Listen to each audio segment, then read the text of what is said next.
Shalom saudara-saudariku dan para sahabat insani yang dikasihi Tuhan. Selamat berjumpa kembali dalam program Renungan Rohani Insani. Inspirasi Sabda Allah hari ini, Rabu 30 Desember 2020, bersama Pastor John Rantegala yang sedang bertugas di Seminari Menengah Santo Petrus Klaver Makassar.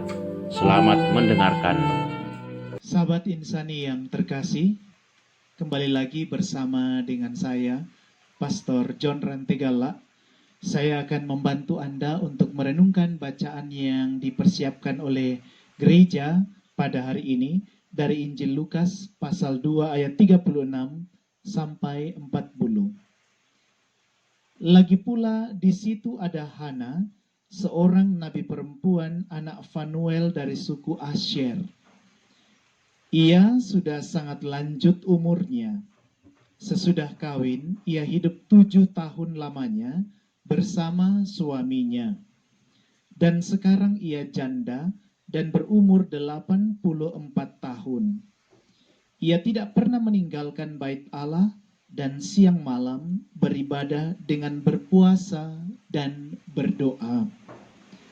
Dan pada ketika itu juga datanglah ia ke situ dan mengucap syukur kepada Allah dan berbicara tentang anak itu kepada semua orang yang menantikan kelepasan untuk Yerusalem.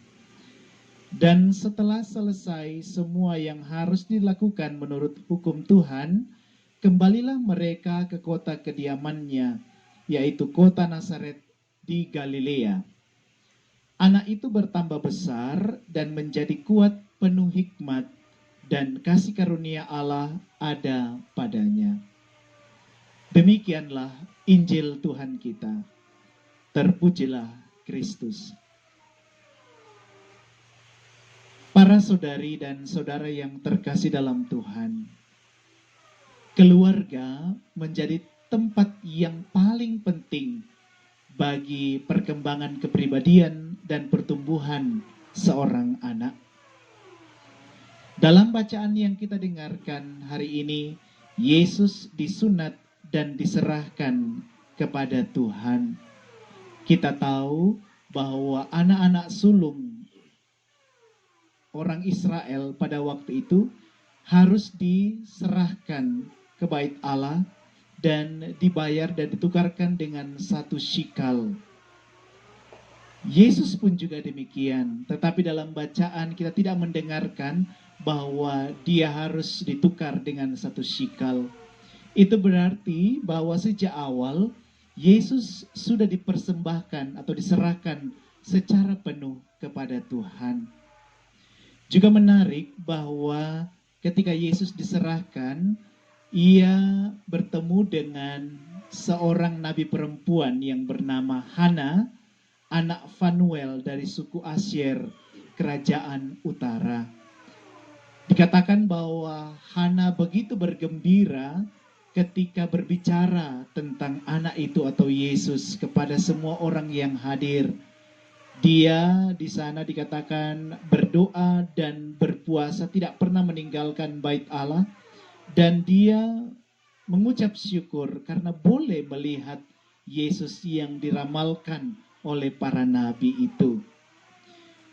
Menarik juga bahwa ketika selesai diserahkan, Yesus kemudian pulang kembali bersama dengan orang tuanya ke kota kediamannya, kota Nazaret di Galilea, bersama dengan Maria dan Yusuf suaminya. Dan dikatakan anak itu bertambah besar dan menjadi kuat, penuh hikmat, dan kasih karunia Allah ada padanya. Para saudari yang terkasih dalam Tuhan, keluarga kudus di Nazaret tidak pernah meninggalkan Yesus atau membiarkan Yesus. Sampai besar mereka menjaga dia. Banyak sekali hal yang terjadi sebaliknya pada zaman sekarang ini, bagaimana banyak orang tua yang dikatakan mampu punya anak, atau banyak orang yang bisa melahirkan anak, mempunyai anak, tetapi tidak siap menjadi orang tua. Mereka terkadang menelantarkan anak-anak mereka. Entah itu diserahkan kepada neneknya, entah itu diserahkan kepada orang lain untuk dipelihara dan lain sebagainya. Tetapi tentu saja biasanya juga terjadi karena pekerjaan atau masalah ekonomi atau finansial.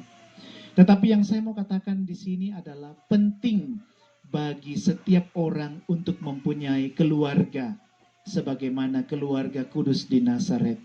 Bagaimana seorang ibu itu bertanggung jawab terhadap suaminya dan juga anak-anaknya, mempersiapkan makanan untuk mereka, menjaga suaminya dengan baik, menjaga anak-anaknya dengan baik, atau juga seorang suami bertanggung jawab mencari nafkah untuk suaminya, untuk istrinya, dan juga untuk anak-anaknya.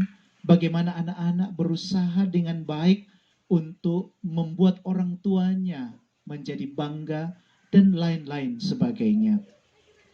Para saudara yang terkasih dalam Tuhan, tentu saja juga menjadi meneladan keluarga Nazaret kadang-kadang tidak mudah. Ada banyak kesulitan, tantangan yang dihadapi.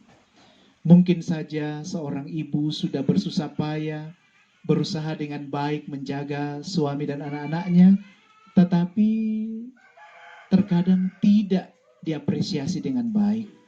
Atau juga suami bisa dibayangkan sudah mencari nafkah dengan tulus, tetapi toh juga belum dirasakan cukup oleh istri dan anak-anaknya.